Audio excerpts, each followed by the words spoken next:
Zakaj v Sloveniji? Zato, ker jih potrebujemo povsod, torej tudi v Sloveniji. Tudi v Sloveniji je trend tega, da ljudje radi živijo v mestih, da mesta vse bolj nas povezujejo med seboj, prisoten, čeprav izzivi v slovenskih mestih morda niso primerljivi z izzivi v nekaterih velikih mestih, ki jih vidimo v državah, ki so seveda bistveno večje, kot je Slovenija, pa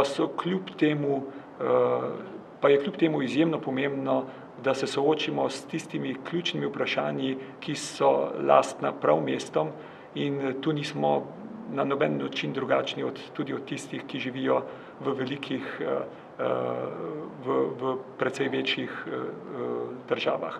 Tako da jaz mislim, da je izobraževanje na tem področju izjemno pomembno. Pomembno je tudi iz preprostega razloga, da je veliko politik, ki so učinkovite, prav grajenih in uporabljenih na mestni ravni, ne samo na nacionalni ravni, in zato je zelo pomembno, da ljudje, ki vodijo mesta, razumejo, kateri so ključni izzivi in jih tudi usmerjajo v pravo smer.